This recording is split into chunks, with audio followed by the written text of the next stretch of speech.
अस्सलाम वालेकुम। Real history programme के साथ मैं हूं ज़िशान चौधरी और आप देख रहे हैं 28 न्यूज़। दोस्तों, आज हम बात करने वाले हैं उस ड्रामे के बारे में जो ना सिर्फ पाकिस्तान में बल्कि पूरी दुनिया में सबसे ज़्यादा देखे जाने वाला ड्रामा है।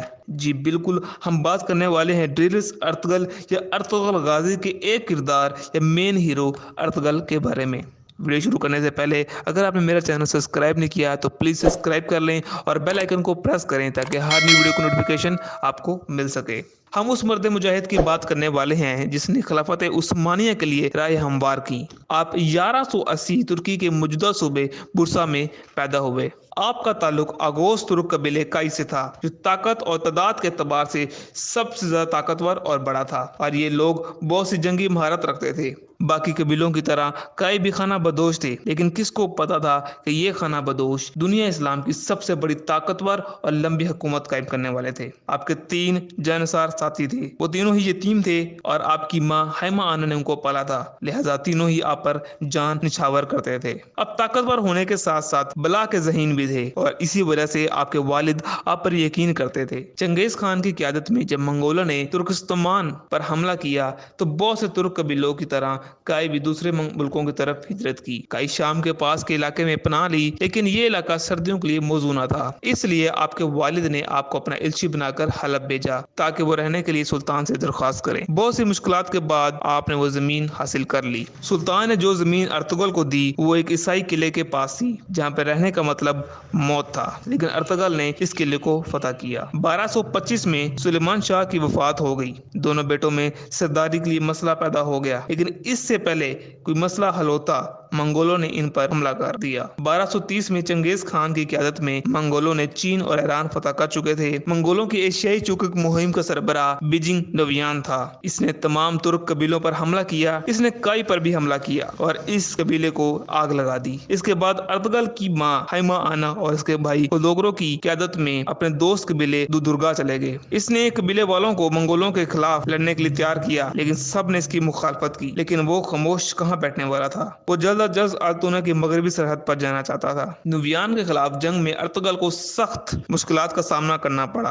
आपके एक और बात भी बताते चले कि अर्तुगल को एक रूहानी पेशवरा की भी रहनुमाई थी जिनका नाम इब्न अरबी था। इब्न अरबी ही थे जिन्होंने अर्तुगल को सफेद दाढ़ी वालों से मुतारिफ कराया। सफेद दाढ़ी वाले कौन थे, ये तंजीम कब बनी थी, उसका क्या काम था, इस पर भी इंशाल्लाह हम बहुत जल्दी एक वीडियो लेके आने वाले हैं। दो दुर्गा कबीले का सरदार इसका मामू था। इसके मामू और इसके मामूजाद की वफात के बाद जब सरदारी का मसला बना तो इसके बड़े भाई ने दूसरे सरदारों और अमीरों को पैसे देके यानी सोना देके अपने साथ मिला लिया। सरदारी का मकसद सिर्फ और सिर्फ अर्तुगल को अनातोलिया जाने से रोकना था। अर्तुगल ने अपने भाई की बगावत की, अपनी माँ, बीवी, अपने जाननिसारों और अपने छोटे भाई और साथ में 400 खानदान के साथ हिजरत की। यहाँ पे एक और वाकया भी मैं आपको बताता चलूं कि जब अर्तुगल अनातोलिया की तरफ हिजरत कर रहा था तो दो पहाड़ियों के दरमियान इसने एक जंग देखी। इसमें एक तरफ ततारी या कुछ लोग कहते हैं कि वो ईसाई थे, बेजेंटीनी ईसाई थे, बहरहाल जो भी थे वो एक मुसलमान लश्कर पर जो कि तादाद और ताकत के लिहाज से कमजोर थे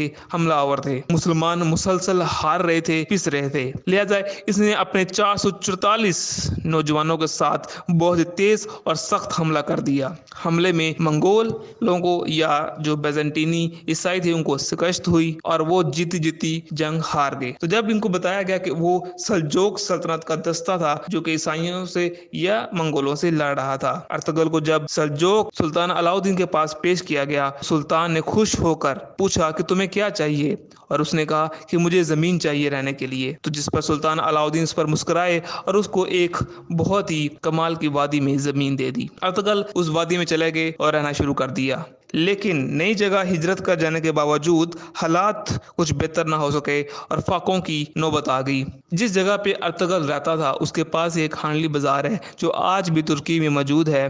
वहाँ का जो सरदार है वो एक बेजेंटीनी जासूस था। सफेद दाढ़ी वालों की वजह से उसको बेनकाब किया और अर्तुगल ने वो बाजार फतह कर लिया, जिस पर सुल्तान अलाउद्दीन ने उसे करा सा किले का भी फतह करने का हुक्म दिया और उसने कहा कि वो कुछ फौजी दस्ते आपकी मदद के लिए भेजेगा। لیکن حالات خراب ہونے کی وجہ سے ارطغرل نے اپنے جانصاروں کے ساتھ کاراسا قلعوں کو فتح کر لیا۔ ہانلی بازار اور کاراسا قلعہ فتح ہو جانے کے بعد سلطان علاؤالدین نے ایک دورہ کیا جس میں وہ ہانلی بازار اور کاراسا قلعے گئے۔ جب لوگوں نے ارطغرل کی بہادری اور انصاف کے قصے سنائے تو وہ ارطغرل کا مداح ہو گیا اور اس نے سگوت کا بازار ارطغرل کو تحفے میں دے دیا۔ امیر سعدالدین کوپیک جو کہ اس وقت کا اس جگہ کا سردار اعلیٰ تھا، جو کہ سلطان کو قتل کر کے خود تخت پر بیٹھنا چاہتا تھا، سلطان کو ارطغرل کے بارے میں پھسلانا چاہا۔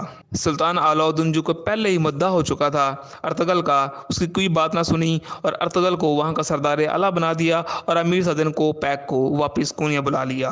اس کے کچھ عرصہ بعد امیر سعدالدین کوپیک نے سلطان علاؤالدین کو قتل کر دیا اور ساتھ میں اس کے جانشین خلیج ارسلان کو بھی قتل کر دیا اور اس کے دوسرے بیٹے غیاث الدین ارسلان سلطان بن گئے اور اس نے امیر سعدالدین کوپیک نے سلطان کے قتل کا الزام ارطغرل پر لگا دیا، لہٰذا سلطان کے بیٹے نے اس کو قید کروا دیا۔ لیکن جب سلطان کے بیٹے کو سب کا حقیقت کا پتہ چلا تو اس نے ارطغرل کو واپس سردار اعلیٰ بنا دیا اور امیر سعدالدین کوپیک کو قتل کرنے کا حکم دیا۔ ارطغرل نے سلطان کے حکم پر امیر سعدالدین کوپیک کو قتل کر دیا اور سگوت ہجرت کر گئے۔ چنگیز خان کی وفات کے بعد اوکتائی خان نے نویان کو سلطان کی طرف بھیجا کہ یا پھر تو وہ اطاعت دیں یا پھر وہ اناطولیہ کو تباہ و برباد کر دیں گے، لہٰذا سلطان نے امن معاہدے کے لیے اوکتائی خان کے پاس بھیجا، لیکن اسی دن اوکتائی خان کی موت ہوگی۔ نویان نے اس کا الزام ارطغرل غازی پر لگا دیا، لیکن ارطغرل وہاں سے بچ نکلنے میں کامیاب ہو گیا۔ نویان نے اس کا تعاقب تو کیا لیکن وہ ناکام رہا۔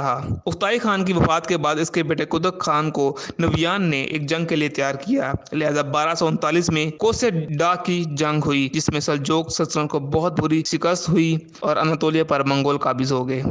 اب چاہے کوئی قلعے کا امیر ہو یا کوئی قبیلے کا سردار، یہاں تک کہ سلطان بھی منگولوں کو ٹیکس دے رہے تھے، لیکن یہ بات ارطغرل غازی کو کہاں ہضم ہونے والی تھی۔ وہ بظاہر تو منگولوں کو ٹیکس دے رہا تھا لیکن خاموشی سے ایک عظیم جنگ کی تیاری کر رہا تھا۔ سلطان غیاث الدین کے بڑے بیٹے عزوق الدین کوس نے منگولوں کے خلاف بغاوت کی، لیکن کوئی بھی ان کا ساتھ نہ دینے کی وجہ سے وہ ناکام ہو گیا اور اس نے نکیاں جا کے پناہ حاصل کر لی۔ ارطغرل نے عزوق الدین اور اس کے بامی قبیلوں کو اکٹھا کیا، ساتھ میں مغرب میں وہ برقع خان سے ملاقات کی۔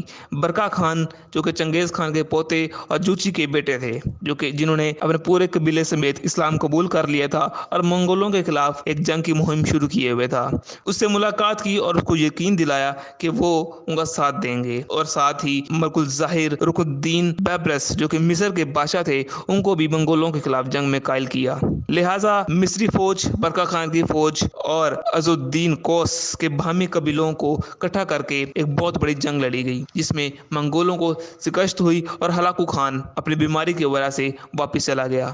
اس کے بعد ایران میں خلافت عباسیہ ختم ہوئی تو خلافت عباسیہ قہرہ قائم ہو گئی۔ ملک الدین ظاہر رکن الدین بیبرس بھی مصر واپس چلا گیا، برقع خان بھی واپس چلا گیا، ارطغرل غازی بھی واپس اپنے قبیلے سگوت آ گیا، اور کہا جاتا ہے کہ اس کے بعد ارطغرل غازی کبھی بھی سگوت سے باہر نہیں نکلا۔ آپ کو بتاتے چلیں کہ ارطغرل غازی کی بیوی کا نام حلیمہ سلطان ہے اور آپ کے 3 بیٹے تھے، گندوز، سواچے اور عثمان۔ آپ 1281 یا 1288 90 سال کی عمر میں اپنے وفات پائی اور آپ سگوت میں ہی مدفن ہے۔ اگر آپ کو ہماری ویڈیو اچھی لگی ہو تو پلیز ہماری ویڈیو کو لائک کریں اور چینل کو سبسکرائب کریں اور ساتھ میں بیل آئیکن کو پریس کریں، اور انشاءاللہ حاضر ہوتے ہیں ایک اور انفارمیٹیو ویڈیو کے ساتھ۔ تب تک کے لیے اللہ حافظ۔